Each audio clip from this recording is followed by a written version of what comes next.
Bro கல்யாணம் பண்ணலாமா வேண்டாமா அப்படின்ற கேள்வி தான். அந்த கேள்வி முதல்ல ஏன் வருது அப்படின்றத தெரிஞ்சுக்குவோம். அந்த கல்யாணம் பண்ணலாமா வேண்டாமா அப்படின்ற கேள்வி எங்கேருந்து வருதுன்னா, எனக்கு தேவையான அதாவது எனக்கு பிடிச்ச மாதிரியான ஒரு பெண்ணோ, பிடிச்ச மாதிரி ஒரு ஆணோ வந்து என்னோட வாழ்க்கையில இல்ல அப்படின்றத முதல்ல குறிக்குது. நாளுக்கு நாள் விழித்துக் கொண்டிருக்கும் தமிழ் மக்களுக்கு என்னோட அன்பு வணக்கங்கள். நான் உங்க விகே மிஸ்டேக். இன்னைக்கு நம்ம இந்த வீடியோல என்ன பார்க்க போறோம் அப்படின்னு பார்த்தீங்கன்னா, இந்த வளர்ந்து வர இளைய சமுதாயத்துக்கு அதாவது 20லிருந்து 35 வயசு வரைக்கும் இருக்கிற அந்த இளைஞர்களுக்கு மனசுல எழுற ஒரு கேள்வி என்னன்னா, ப்ரோ கல்யாணம் பண்ணலாமா வேண்டாமா அப்படின்ற கேள்வி தான். அந்த கேள்வி முதல்ல ஏன் வருது அப்படின்றத தெரிஞ்சுக்குவோம். அந்த கல்யாணம் பண்ணலாமா வேண்டாமா அப்படின்ற கேள்வி எங்கேருந்து வருதுன்னா, எனக்கு தேவையான அதாவது எனக்கு பிடிச்ச மாதிரியான ஒரு பெண்ணோ, பிடிச்ச மாதிரி ஒரு ஆணோ வந்து என்னோட வாழ்க்கையில இல்ல அப்படின்றத முதல்ல குறிக்குது. ஏன்னா அப்படி பிடிச்சமான நபர் இருந்திருந்தா, கண்டிப்பா நான் கல்யாணம் பண்ணிக்குவேன் அவள அப்படின்ற மனநிலை இருந்திருக்கும். 2வது இந்த கேள்வி ஏன் வருதுன்னா, உங்களுக்கு பிடிச்சமான பெண்ணோ, ஆணோ இல்ல அப்படின்னா, 2வது உங்களுக்கு பிடிச்சமான ஒரு அதாவது நான் பெருசா ஏதோ ஒண்ணு சாதிக்க போறேன். எனக்கு பெருசா நோக்கம் இருக்கு. நான் ஒரு பெரிய தொழில் ஆரம்பிக்க போறேன். பெரிய அறிவியல் விஞ்ஞானி ஆகப் போறேன். அப்படி ஒரு துறையில குறிப்பிட்ட துறையில வந்து நான் பெருசா சாதிக்க போறேன். அப்படின்ற மாரி உங்களுக்கு ஒரு நோக்கம் இல்லாம இருந்திருக்கலாம். இது 2மே இல்ல அப்படின்னா, உங்களுக்கு வந்து அந்த கல்யாணம் பண்ணலாமா? வேண்டாமா? அப்படின்ற கேள்வி வந்து உங்களுக்கு வந்திருக்கும். இதே மாரி கேள்வி வந்து உங்களுக்கு எல்லாருக்குமே உங்கள்ல நெறைய பேருக்கு வந்திருக்கும்னு நெனைக்கிறேன். நெனச்சதுனால தான் நீங்க இந்த வீடியோ வந்து பார்க்குறீங்க. ஸோ இந்த வீடியோல இந்த கேள்விக்கான பதில் என்ன? நம்ம என்ன பண்ண முடியும்? அப்படின்றத இந்த வீடியோல பார்க்கலாம் வாங்க. முதல் விஷயம் கல்யாணம் பண்ணலாமா? வேண்டாமா? அப்படின்ற கேள்வி. இப்போ நம்மகிட்ட கேட்டு பார்ப்போம். நம்மகிட்ட நம்மளே கேட்டு பார்ப்போம். பண்ணலாமா? வேண்டாமா? அப்படின்னா, ஒரு பெண் பிடிச்சமான ஒரு பெண் இருக்காளா? நம்ம வாழ்க்கையில பிடிச்சமான ஒரு ஆண் நம்ம வாழ்க்கையில இருக்காளா? அப்படின்னு நீங்க உங்களையே கேட்டு பார்த்துக்கங்க. அப்படி ஒரு பெண் இல்லன்னா, அப்படி ஒரு பெண் அமையறதுக்கான சூழ்நிலை இருக்கா? அப்படி ஒரு பெண் அமைஞ்சா, அவள நம்ம பார்த்துக்கிறதுக்கான சூழ்நிலை, நம்ம தகுதி இருக்கா? அப்படின்னு பொருள் அளவுலயோ, இல்ல மன அளவுலயோ, உடல் அளவுலயோ வந்து பார்த்துக்கிறதுக்கு நம்ம தயாரா இருக்கோமா? அப்படின்ற கேள்வி உங்களுக்குள்ள நீங்களே கேட்டுக்கங்க. ஏன்னா, ஒரு கல்யாணங்கிறது ஒரு சின்ன விஷயம் கிடையாது. மொத்த குடும்பமே 2 குடும்பம் சேர்ந்து முடிவெடுக்கக்கூடிய ஒரு விஷயம். அவங்க மனப்பொருத்தம் இருக்கணும். அந்த பொண்ணுக்கும் மாப்பிள்ளைக்கும் மனப்பொருத்தம் இருக்கணும். அந்த குடும்பத்தினருக்கு வந்து பிடிச்சிருக்கணும். குடும்பத்தினர் வந்து அந்தஸ்து பார்ப்பாங்க. எவ்வளோ பொருள் போடுவாங்க அப்படின்ட்டு பார்ப்பாங்க. எங்க போய் வாழுவாங்க? அந்த மாப்பிள்ளை என்ன வேலை பார்ப்பாங்க? பொண்ணு என்ன வேலை பார்ப்பாங்க? என்ன கேஸ்ட்டு? என்ன மாரி அந்த மாரி நெறைய விஷயங்கள் வந்து பார்ப்பாங்க. இது எல்லாத்தையும் பார்க்குறாங்க அப்படின்னா, நம்ம அந்த தகுதிகள்லாம் இருக்குதா? அப்படின்றத நம்ம வந்து உறுதி பண்ணிக்கணும். முதல் விஷயம்.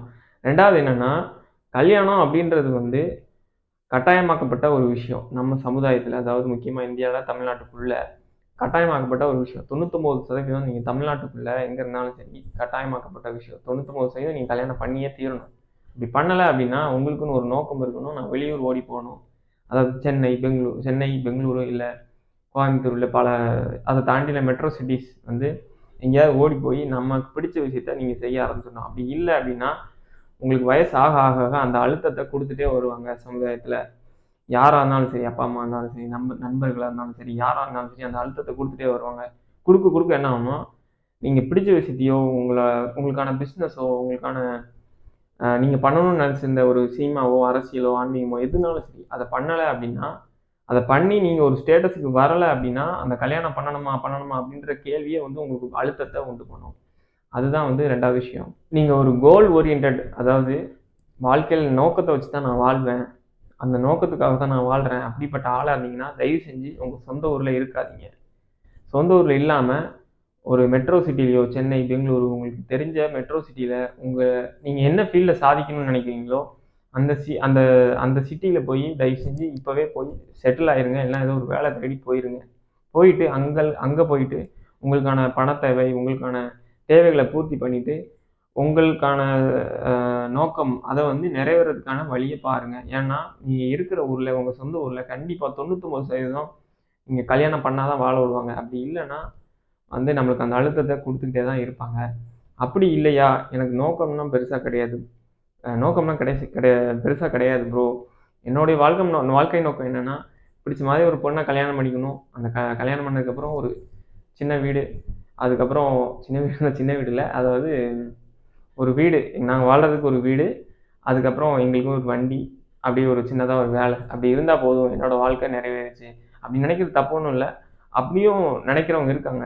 அந்த மாதிரியே என் வாழ்க்கை நடந்தால் போதும், அதுவே எனக்கு வந்து வாழ்க்கை திருப்தி அடைஞ்சிருவேன், அதுதான் என் வாழ்க்கை அப்படின்னு நீங்கள் நினச்சிங்கன்னா கண்டிப்பாக வந்து நீங்கள் உங்களுக்கு பிடிச்சமான பெண்ணை தேட ஆரம்பிங்க. அதுக்கான தகுதிகளை வளர்த்துக்க ஆரம்பிங்க. இந்த 2 பாசிபிலிட்டி தான் இருக்குது எனக்கு தெரிஞ்சு, என்னுடைய வாழ்க்கையில் நான் பார்த்த வரைக்கும். இன்னொன்று என்ன சொல்வேன்னா, வரப்போகிறவங்க எப்படி இருப்பாங்க, எனக்கு பிடிச்ச மாதிரி இருப்பாங்களா, எனக்கு பிடிச்ச மாதிரி பாடுவாங்களா, ஆடுவாங்களா, அது பண்ணுவாங்களா, இது பண்ணுவாங்களா, அவங்க கூட நான் இப்படி இருப்பேன் அப்படி இருப்பேன், அதெல்லாம் வந்து எதிர்பார்ப்புகள் நிறைய வளர்த்துக்கிட்டோம். நம்ம சமுதாயத்தை, அதாவது நம்ம சின்ன வயசுலேருந்து பார்த்த சினிமாஸு, லவ் மூவிஸு, லவ் பாட்டு, இதெல்லாம் வந்து நிறைய நம்ம பார்த்து என்னென்னா நம்மளோட கற்பனைகள், எதிர்பார்ப்புகளை நிறைய வளர்த்துக்கிட்டோம். இந்த எதிர்பார்ப்புகள்லாம் தாண்டி நம்ம எல்லாத்துக்கும் தயாராக இருக்கோமா அப்படின்றத வந்து நம்ம உறுதிப்படுத்திக்கணும். உடல் அளவில், அதுக்கப்புறம் மனதளவில், பண அளவில், பொருள் அளவில், அவங்கள வெளியே கூட்டு போகிறதா இருக்கட்டும், அவங்களுக்கான ட்ரெஸ்ஸு வாங்கி கொடுக்குறதா இருக்கட்டும், அப்புறம் வந்து அவங்கள சந்தோஷப்படுத்துகிறதா இருக்கட்டும், அவங்கள எப்படிலாம் வந்து மகிழ்ச்சியாக வச்சுக்க முடியும், வர்றவங்க வந்து நம்மளை வந்து சந்தோஷமாக பார்த்துக்குவாங்களா மாட்டாங்களா அப்படின்ற கேள்வியை தாண்டி நம்ம வந்து அவங்கள சந்தோஷமாக பார்த்துக்க முடியுமா, எல்லா விதத்துலேயும் எந்த ஒரு குறையும் வைக்க முடியாமல் பார்த்துக்க முடியுமா அப்படின்றத கேள்வியில் வந்து நீங்கள் உறுதியாக இருங்க. அந்த மாதிரி தகுதிகளை நீங்கள் முதல்ல வளர்த்துக்குங்க. அவங்கள வந்து அன்பாக பார்த்துக்க முடியுமா, எந்த ஒரு சூழ்நிலை அமைஞ்சாலுமே அவங்கள அன்பாக பார்த்துக்க முடியுமா, அதுக்கு தயாரான ஆளாக நான் இருக்கிறேனா அப்படின்றத நீங்கள் உறுதி பண்ணிக்கோங்க. அப்படி உறுதி பண்ணிக்கல அப்படின்னா அதுக்காக நீங்கள் இப்போவே தயாராக ஆரம்பிங்க. எந்த இடத்துலலாம் நம்ம இம்ப்ரூவ் பண்ணணும், உடல் அளவில் இம்ப்ரூவ் பண்ணணுமா, ஹெல்த் இம்ப்ரூவ் பண்ணணுமா, வெல்த் இம்ப்ரூவ் பண்ணணுமா, இல்லை வந்து நம்ம குடும்பத்தில் இருக்கவங்க வந்து ரொம்ப பிற்போக்கு சிந்தனையில் இருக்காங்களா, மருமகனா இப்படி தான் இருக்கணும், வேலை பார்க்கணும், வீட்டை தான் பார்த்துக்கணும், அந்த மாதிரி சிந்தனைகள் இருக்காங்களா, அவங்கள எப்படி மாற்றுறது, இல்லை அப்படி செட் ஆகாமல் இருக்காங்களா, இல்லை வரப்போகிற மருமகளுக்கு வந்து என்ன மாதிரி ரூம் செட்டப் இருக்கும், என்ன மாதிரி சூழ்நிலையை அமைச்சு கொடுக்கலாம், இது எல்லாமே வந்து நம்ம யோசிக்க வேண்டியிருக்கு. யோசித்தா மட்டுமே நம்ம ஒரு சந்தோஷமான வாழ்க்கையை வந்து வாழ முடியும். அதை தாண்டி இப்போ நீங்கள் லவ் மேரேஜோ அரேஞ்ச் மேரேஜோ பண்ணிக்கிறீங்க அப்படின்னா நீங்கள் வாழ போகிற இடம் எது, வேலைக்கு போகிற இடம் எது, போத் கணவனும் மனைவியும் சரி வேலைக்கு போகிற இடம் எது, எந்த வருஷம் வந்து குழந்தை பெற்றுக்க போகிறோம், போத் கல்யாணமாகட்டும் குழந்தையா இருக்கட்டும் தேவை இருந்தால் தான் பண்ணிக்கணும். ஓகேயா, சமுதாயத்தில் 99% கல்யாணம் பண்ணணும், குழந்தை பெற்றுக்கணும், கல்யாணம் பண்ணணும், குழந்தை பெற்றுக்கணும், வீடு கட்டணும், கார் வாங்கணும், செட்டில் ஆகணும், லைஃப் அவ்வளோதான் அப்படின்ற ஒரு ஸ்டாண்டர்டான கட்டுப்பாடு வச்சுருக்காங்க. அதெல்லாம் தாண்டி கல்யாணங்கிறது தேவை இருந்தால் மட்டும்தான் பண்ணிக்கணும். ரெண்டாவது குழந்தைன்றதும் அதே மாதிரி தான், தேவை இருந்தால் மட்டும்தான் பண்ணிக்கணும். நம்மளை சுற்றி இருக்கிறவங்க கல்யாணம் ஆன 6 மாதத்துலையோ 2 மாதத்துலையோ 1 வருஷத்துலையோ என்னப்பா ஹாப்பி நியூஸ் இல்லையா, நல்ல செய்தி இல்லையா அப்படின்ற மாதிரி கேள்விகள் நிறைய கேட்பாங்க. நம்மளை ஒரு மன அழுத்தத்துக்குள்ளே கொண்டு போவாங்க. ஏதோ பிரச்சனையாக இருக்குமா உங்களுக்கு, இல்லை தள்ளி போடுறாங்களா, எதுக்கு தள்ளி போடுறீங்க, அதெல்லாம் உடனே காலகாலத்தில் பண்ணிடணும். இப்போ வந்து சப்போஸ் நீங்கள் அப்படியே குழந்தைக்கு ஒத்துக்கிட்டு 1 வருஷத்துலையோ 2 வருஷத்துலையோ குழந்தை பெற்றுக்கிட்டீங்கன்னு வைங்க, அதோட உங்களை விட்டுற மாட்டாங்க. அதே 1 வருஷம் கழிச்சு என்னப்பா ஒரு குழந்தையோட நிப்பாட்டிட்டீங்களா, 2வது குழந்தை பெற்றுக்கலையா, ஒன்றுக்கு ஒன்று ஒத்தாசையாக இருந்தாலும் நல்லாயிருக்கும், இந்த மாதிரி ஆசை வார்த்தைகள் காட்டி நம்ம வந்து ஒரு சூழ்நிலையில் வந்து சிக்க வச்சுருவாங்க. அதனால யார் பேச்சையும் கேட்காதீங்க. உங்கள் வாழ்க்கை உங்கள் கையில், உங்களுக்கு பிடிச்ச மாதிரி வாழுங்க. உங்களுக்கு பிடிச்ச பெண், உங்கள் பிடிச்ச பொண்ணோட பிடிச்ச ஆணோட வாழுங்க. அவங்கள கல்யாணம் பண்ணிக்கிட்டு எந்த மாதிரி இடத்துல வாழ போகிறீங்க, எந்த மாதிரி வேலையில் இருக்க போகிறீங்க, இந்த மாதிரி வீட்டில் இருக்க போகிறீங்க, எல்லாத்தையுமே நீங்கள் கற்பனை பண்ணி சந்தோஷமாக மகிழ்ச்சியாக வாழ்கிறதுக்கு தான் அந்த வாழ்க்கை. சமுதாயத்தில் 1000 பேர் 1000 கற்பனைகள் 1000 விஷயங்களை சொல்ல தான் செய்வாங்க. அதெல்லாம் தாண்டி நமக்கு பிடிச்ச மாதிரி வாழ்கிறதுக்கு தான் இந்த வாழ்க்கை. ஸோ அதெல்லாம் தான் அந்த வீடியோவில் நான் சொல்லணும்னு நினச்சேன். ஸோ அந்த வீடியோ மூலிமா நான் சொல்லணும்னு நினச்ச விஷயங்களை வந்து எல்லாத்தையும் சொல்லிட்டேன்னு நினைக்கிறேன். மீண்டும் ஒரு வீடியோவில் கண்டிப்பாக உங்களை சந்திக்கும் வரை குட் பாய். VK mystic.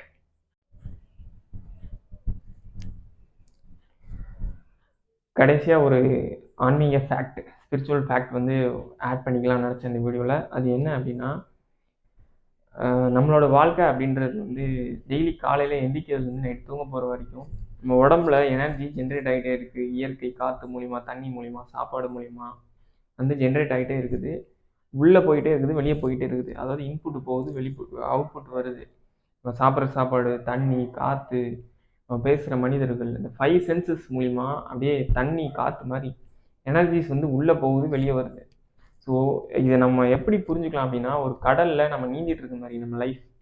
கடலில் நீந்த நீந்த நீந்த என்ன விஷயம் என்ன விதமான எனர்ஜிஸ் வந்து நம்ம வெளியே கொடுக்குறோமோ அது அப்படியே இன்புட் ஆகிட்டே இருக்குது, நமக்கு கிடைச்சிட்டே இருக்குது. இதை தான் வந்து நம்ம கர்மா அப்படின்ற மாதிரி சொல்கிறோம். ஸோ அதை வந்து நீங்கள் டே டு டேலாம் இந்த கணத்தில் இருந்து எக்ஸ்பீரியன்ஸ் பண்ணி பார்த்தீங்கன்னா டெய்லி யாரையுமே உங்களுக்கு திட்டணும்னு தோணாது, எந்த ஒரு யாரையுமே காயப்படுத்தணும்னு தோணாது. என்ன மாதிரி வேலை பார்க்குறோம், அது நமக்கு பயனுள்ளதா இல்லையா, முக்கியமான விஷயங்களை மட்டும்தான் நீங்கள் கவனம் வைப்பீங்க. எந்த இடத்துல எந்த புள்ளியில் கவனம் வைக்கீங்களோ அந்த கவனத்தில் அந்த புள்ளியில் மட்டும்தான் உங்களுடைய எனர்ஜிஸ் போகுது, தாட்டு, உங்களுடைய எமோஷன், என்ன உணர்வு எல்லாமே அந்த இடத்துக்கு தான் போகுது.